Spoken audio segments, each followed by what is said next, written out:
ಜನರಿಗೆ ತೊಂದರೆ ಕೊಟ್ಟರೆ ಅವರಿಗೆ ನಿದ್ರೆ ಬರ್ತಂತ. ಜನರಿಗೆ ತೊಂದರೆ ಆದಾಗ ಇವರಿಗೆ ನಿದ್ರೆ ಬರುತ್ತೆ. ಯಾರಿಗೆ? ಈ ಕ್ಷೇತ್ರದ ಶಾಸಕನಿಗೆ. ಜನರಿಗೆ ತೊಂದರೆ ಆಗದಿದ್ರೆ ನಿದ್ರೆನೇ ಬರೋದಿಲ್ಲ. ಆ ಒಂದು ಜಾಯಮಾನದ ವ್ಯಕ್ತಿ ಇವತ್ತು ಏನಾಗಿದೆ ಅಂತಂದ್ರೆ ಈ ಒಂದು ಟ್ಯಾಂಕ್ ಅನ್ನ ನಿಲ್ಲಿಸಿದಾನೆ.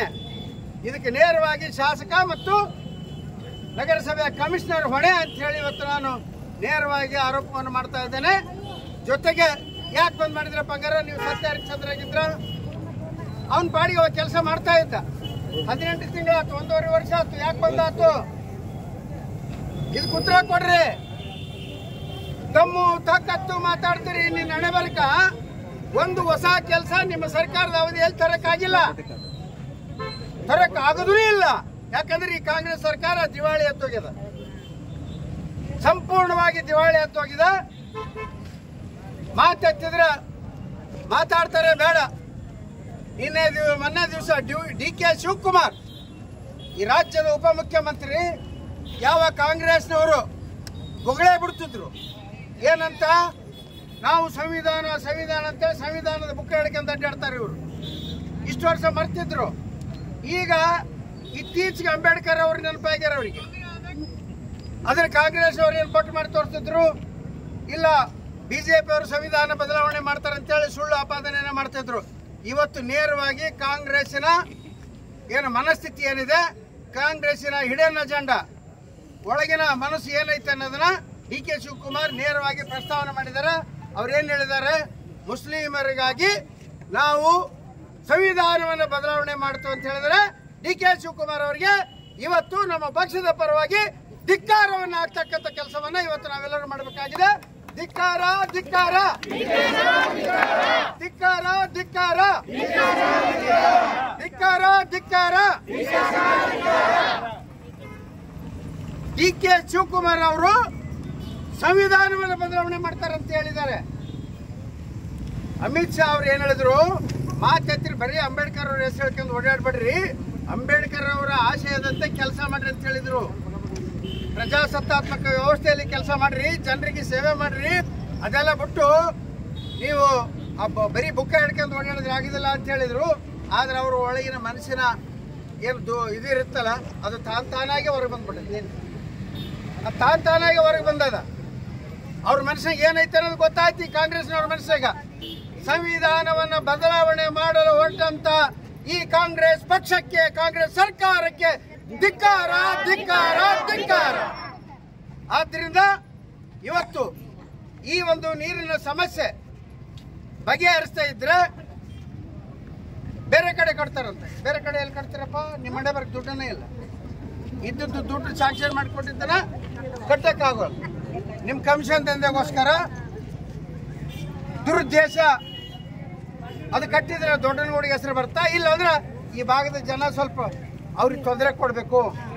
4ನೇ ವಾರ್ಡು, 5ನೇ ವಾರ್ಡು, 3ನೇ ವಾರ್ಡು ಇರೋಂದಿಟ್ಟು ನಮ್ಗೆ ಎದುರದರ ಅವರಿಗೆ. ಆದ್ದರಿಂದ ಈ ಒಂದು ದುರುದ್ದೇಶದ ರಾಜಕಾರಣವನ್ನ ಈ ಕ್ಷೇತ್ರದ ಶಾಸಕ ಮಾಡ್ತಾ ಇದ್ದಾನೆ. ಈ ಕ್ಷೇತ್ರದ ಅಭಿವೃದ್ಧಿ ಆಗ್ತಾ ಇಲ್ಲ, ಈ ಕ್ಷೇತ್ರಕ್ಕೆ ಅನ್ಯಾಯ ಆಗ್ತಾ ಇದೆ. ಯಾವಾಗ ಇದನ್ನ 24/7 24 ತಾಸು ನೀರು ಬಂದಿದ್ದು. ಯಾಕಮ್ಮ ತಾಯಿ ಕರೆ ಹೇಳ್ರಿ, ನೀವು ಬರ್ತಿದ್ರಲ್ಲ ಬಂದ್ರ? ಇದ 2 ವರ್ಷದಿಂದ ನೀರು ಬರ್ತಿದ್ವು, ಈಗ ಯಾಕಿಲ್ಲ? ಇದ 2 ವರ್ಷದಿಂದ ನೀರು ಬರ್ತಿದ್ವು. ಈ ಕಾಂಗ್ರೆಸ್ ಪಕ್ಷ ಈ ಶಾಸಕ ಆಯ್ಕೆಯಾಗಿ ಬಂದ್ಮೇಲೆ ಯಾಕೆ ಬರ್ತಾ ಇಲ್ಲ? ಯಾಕೆ ಬಂದಾಯ್ತು? ವಿಚಾರ ಮಾಡ್ಬೇಕಲ್ಲ. ಇವತ್ತು ನಮ್ಮ 3 ಗಂಟೆಗೆ 2 ಗಂಟೆ ನೀರು ಚಾಲು ಮಾಡ್ತಾರ, ಚಿನ್ನಕ್ಕೆ ಬರ್ತಂತ. ಆಮೇಲೆ ಬೆಳಗ್ಗೆ 4, 5, 6 ಅನ್ನೋದ್ರೆ ಬಂದಾಗಿದೆ.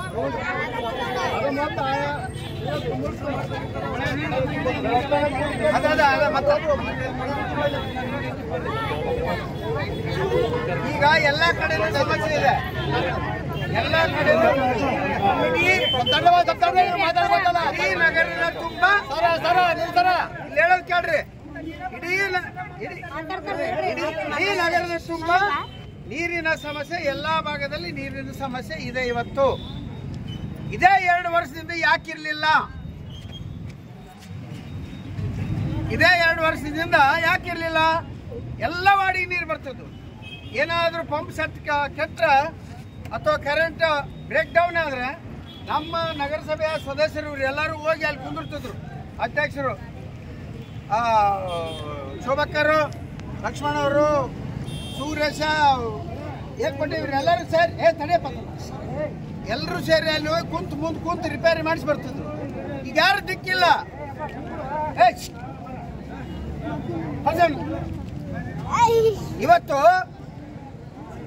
ಇವತ್ತಿಗೆ ಯಾರು ದಿಕ್ಕಿಲ್ಲ.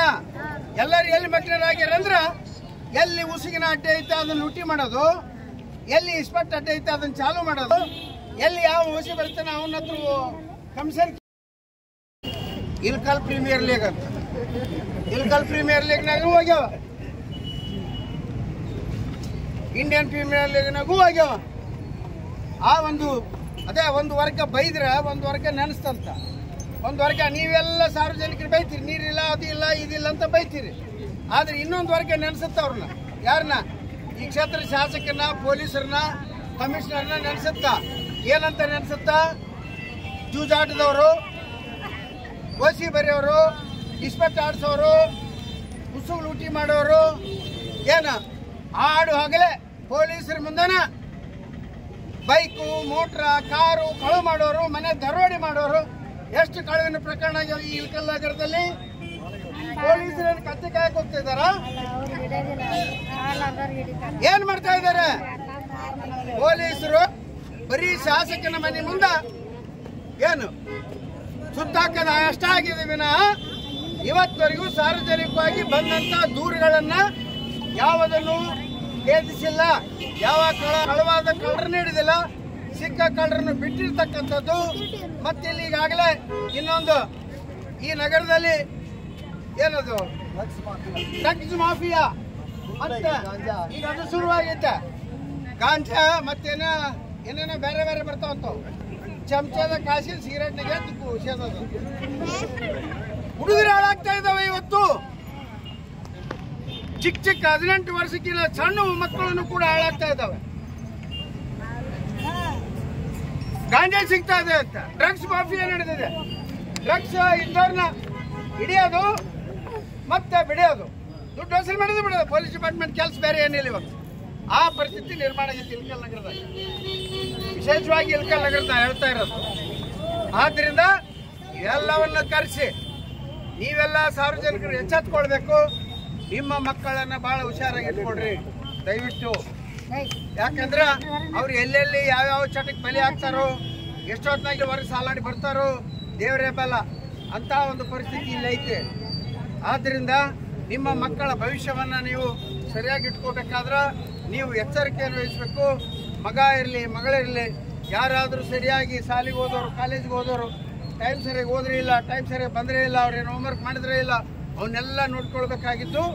ನಿಮ್ಮ ಮಕ್ಕಳ ಭವಿಷ್ಯನ ಉಜ್ವಲ ಮಾಡಬೇಕಾಗಿದ್ದು ಪೋಷಕರದು ಅನ್ನೋ ಒಂದು ವಿನಂತಿಯನ್ನು ನಾನು ಈ ಸಂದರ್ಭದಲ್ಲಿ ಮಾಡ್ಕೊಳ್ತೀನಿ. ಯಾಕಂದ್ರೆ ವಾತಾವರಣ ಎಲ್ಲ ಪೂರ ಹದಗೆಟ್ಟೋಗಿದೆ. ನಗರದ ವಾತಾವರಣ ಇವತ್ತು ಮೊದಲನೇ ಇಲ್ಕಲ್ ನಗರದ ವಾತಾವರಣ ಇದ್ದಂಗಿಲ್ಲ. ಶಾಂತ ವಾತಾವರಣ ಇಲ್ಲ, ಯಾವುದೇ ಪ್ರಶಾಂತವಾದ ವಾತಾವರಣ ಇಲ್ಲ. ಇಲ್ಲಿ ಏನಾಗಿದೆ ಅಂತಂದ್ರೆ ಪ್ರತಿಯೊಬ್ಬರು ದುಗುಡಕ್ಕೆ ಜೀವನ ಸಾಗಿಸ್ತಕ್ಕಂಥ ಪರಿಸ್ಥಿತಿ ನಿರ್ಮಾಣ ಆಗಿದೆ. ಮುಂದೆ ಏನು ಕಥೆ ಅನ್ನೋ ಒಂದು ಪರಿಸ್ಥಿತಿ ನಿರ್ಮಾಣ ಆಗಿದೆ. ಎಲ್ಲ ಉದ್ಯೋಗಗಳನ್ನು ಹಾಳು ಮಾಡಿಟ್ಟರು. ಅವ್ರಿಗೆ ಬೇಕಾಗಿರತಕ್ಕಂಥ ಅಕ್ರಮ ದಂಧೆಗಳನ್ನು ಪ್ರಾರಂಭ ಮಾಡಿಕೊಂಡು ಇವತ್ತು ಏನೇನೋ ನಡೀತಾ ಇದೆ. ಆದ್ದರಿಂದ ಮುಂದಿನ ದಿನಮಾನದಲ್ಲಿ ಇವತ್ತು ನಗರಸಭೆಗೆ ಮತ್ತು ಡಿ ಸಿ ಅವ್ರಿಗೆ ಹೇಳಿ ಬಂದಿದ್ದೀವಿ. ನಗರದವರಿಗೆ ಡೈರೆಕ್ಷನ್ ಕೊಟ್ಟಿದ್ದಂತೆ ಡಿ ಸಿ ಅವರು ಹೇಳಿದ್ದಾರೆ.